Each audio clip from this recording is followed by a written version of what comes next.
y a foule à la porte ouest de Jérusalem en ce dimanche en fin d'après-midi. Les pèlerins qui sont venus assister à la Pâque sont en train de se préparer pour rentrer chez eux. Les femmes s'embrassent, se disent au revoir.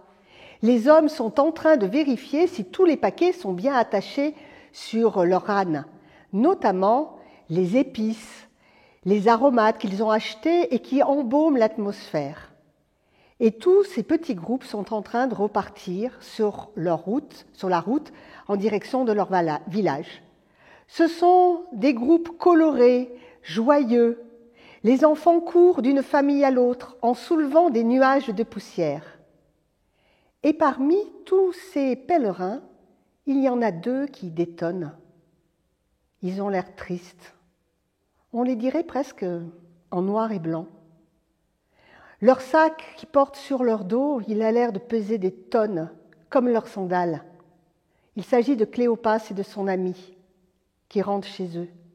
Ils ont l'air tristes, ils parlent. Ils disent et ils répètent chaque fois les mêmes phrases, les mêmes mots, les mêmes interrogations, les mêmes tristesses. C'est comme si leur cœur était entouré d'une sorte de brouillard épais. Ils ne voient rien, ils n'entendent rien. Ils ne se sont même pas aperçus de ce voyageur-là qui arrive près d'eux, qui met ses pas dans les leurs et qui marche à leur côté.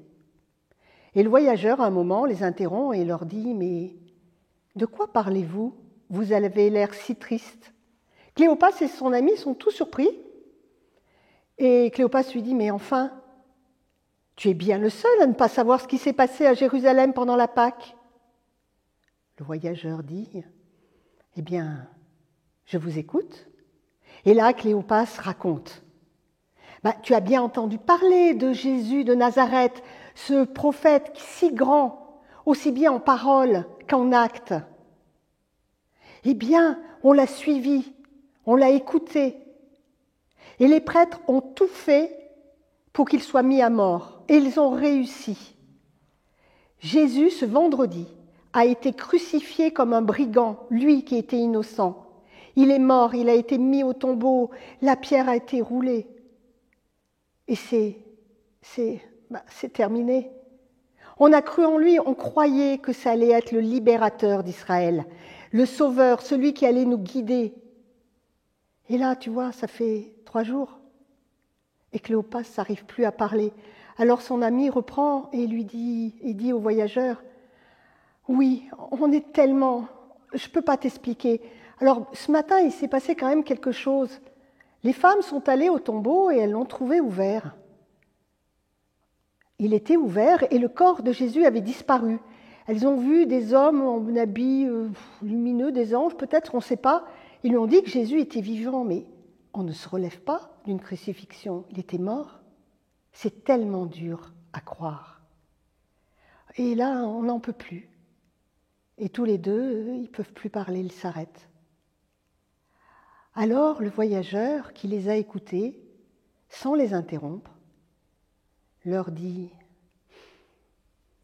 que votre cœur est lent à croire. Vous connaissez les Écritures.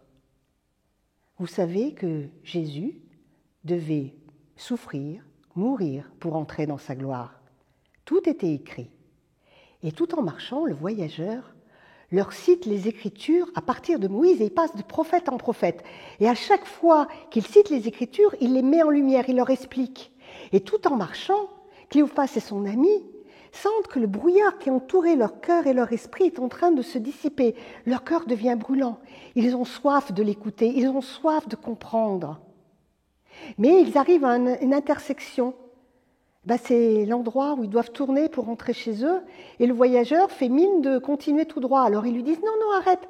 Non, mais il continue tout droit. » Alors Cléopas s'avance, avec délicatesse, prend le bras du voyageur et lui dit « Écoute, tu vois, la nuit est en train de tomber.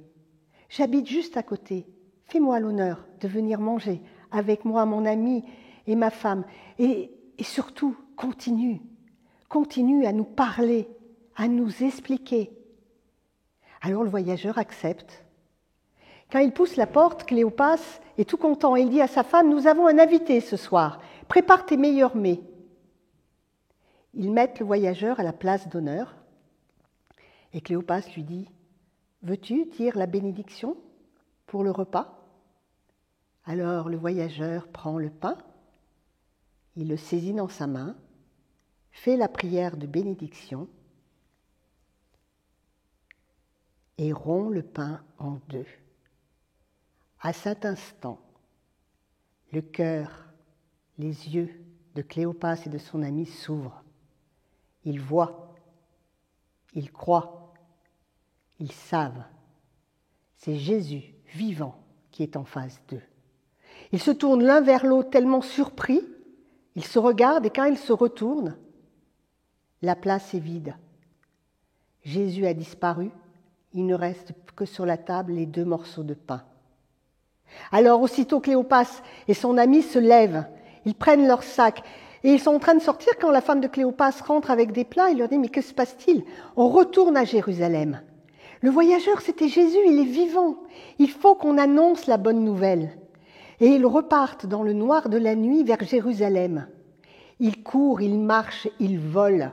C'est comme si leurs sandales avaient des ailes à leurs pieds. Et quand ils arrivent dans l'endroit où se situent les disciples, dans la pièce, ils poussent la porte et avec un sourire et une joie, encore essoufflés d'avoir couru, ils annoncent « Oh, Jésus est vivant, nous l'avons vu, nous lui avons parlé, il est ressuscité. » Christ est ressuscité, il est vraiment ressuscité.